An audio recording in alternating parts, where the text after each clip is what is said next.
فرمایا. عمران خان کہتے ہیں مجھے 4 گولیاں لگی, وہ چاہے 6 بھی کہہ دیں ان کو کوئی پوچھنے والا نہیں ہے, لیکن ہم یہ نہیں کہہ سکتے کہ خان صاحب آپ کو تو گولی لگی ہی نہیں. اس کے اوپر بھی میں بات کروں گا کہ کیوں نہیں لگی, اور میں آپ کو ثبوت دکھاؤں گا اس کے. اگر آپ کی عقل مانے اور اگر آپ کسی سیاسی جنون میں مبتلا نہیں ہیں تو یقیناً آپ کی عقل اس بات کو مان جائے گی. عمران خان کہتے ہیں مجھے گولیاں لگی اور میری جان بھی جا سکتی تھی, لیکن ہمیں یہ پوچھنے کی اجازت نہیں ہے کہ عمران خان کو 2.5-3 گھنٹے کی مسافت پہ لا کے صرف اور صرف شوکت خانم کا انتخاب کیوں کیا گیا.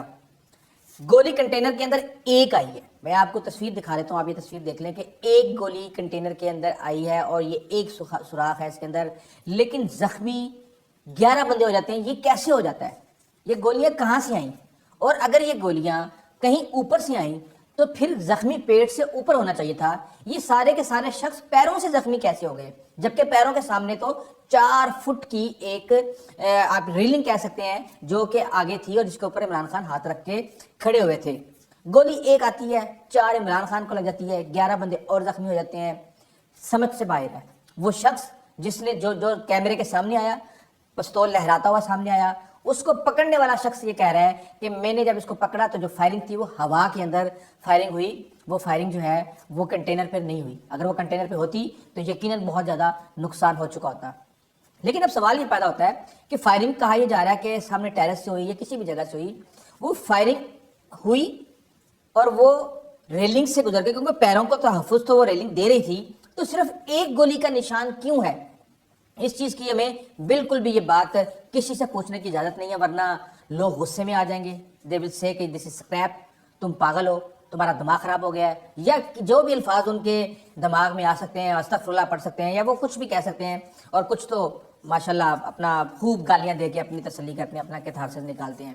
لیکن یہ سوال جنم لیتے رہیں گے کہ خان صاحب کا آپ ایکس رے اٹھا کے دیکھ لیں, خان صاحب کا آپ ایکس رے اٹھا کے دیکھ لیں, خان صاحب کے باڈی کے اندر یا تو وہ لوہے کے ٹوٹے ہوئے ذرات ہیں پیر کے اندر پنڈلی کے نیچے, یا پھر وہ چھرے ہیں جو کہ لگے ہیں. اب ہمیں یہ کہنے کی بھی ضرورت نہیں ہے کہ شاید کنٹینر کے پیچھے ہی کوئی ایسا کریکر رکھا ہوا تھا جو پھٹا ہے, اور اس کے بعد وہیں پہ جو لوگ تھے ان کے پیروں کے اندر جو ہے اس طرح کے فریکچرز آ گئے, اور جو آپ چھرے کہہ سکتے ہیں یا گولیاں کہتے ہیں. ہمیں کہنے کی اجازت نہیں ہے. اگر ہم کہیں گے تو ہماری عقل کے اوپر لوگ شک کرنا شروع کر دیں گے, کہیں گے نہیں یہ تو پاگل ہے, یہ تو ون سائیڈڈ ہے, ان کا دماغ کام نہیں کر رہا, یہ اور جتنی بھی چیزیں ہوتی ہیں.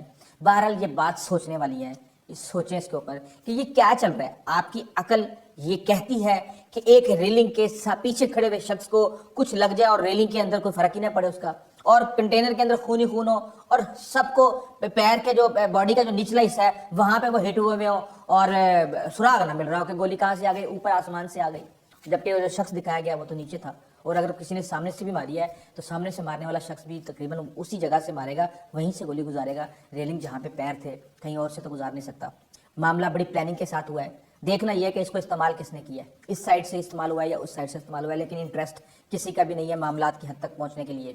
اصل چیز ہے عوام کے سینٹیمنٹس, عوام کی ہمدردی, عوام کے جذبات کے ساتھ کھیل کے گھیر کے ان کو کسی ایک مقام تک پہنچانا اور ان کو بتانا کہ دیکھو یہ ہوتا ہے تمہارے ملک کے اندر, جبکہ پیچھے سے بیک ڈور ڈیلیں بھی چل رہی ہوتی ہیں. اصل چیز یہ ہے کہ آپ نے پریشر ڈالنا ہے, اگلی پارٹی کو پریشرائز کرنا ہے. آپ پورے ملک کے اندر ایک غدر مچا ہوا ہے, چاہے آپ فیض آباد کو دیکھ لیں, چاہے آپ کراچی کو دیکھ لیں, شاہراہ فیصل کو, چاہے آپ لاہور میں آپ گورنر ہاؤس کو دیکھ لیں, اور ارد گرد چھوٹے چھوٹے مقامات پہ بے تحاشا گراؤ جلاؤ مار دھاڑ پتہ نہیں کیا کیا چل رہا ہے. اور میں یہ سوچ رہا تھا کہ یار اگر میں سپورٹ کرتا ہوں کسی کو تو کیا کسی بھی سپورٹر کے لیے یہ کام اتنا آسان ہوتا ہے کہ وہ گھر سے نکلے اور گھر سے نکل کے سڑک پہ جا کے کئی گھنٹے جو ہے وہ جا کے پولیس کے ساتھ مقابلہ کرے, آنسو گیس کھائے, شیلنگ کھائے. یقیناً وہ کسی ڈیوٹی کے اوپر ہے اور وہ اپنی ڈیوٹی نبھا رہے ہیں, اور ملک کے اندر 22 کروڑ لوگوں کو سوشل میڈیا پہ اور ٹی وی پہ دکھایا جا رہا ہے کہ دیکھیں یہ ایک جگہ پہ ہو رہا ہے, چند 100 لوگ یہ کر رہے ہیں, لیکن اس ملک کا انجام کیا ہو سکتا ہے یہ سب کے سامنے ہے. لوگ سوچ رہے ہیں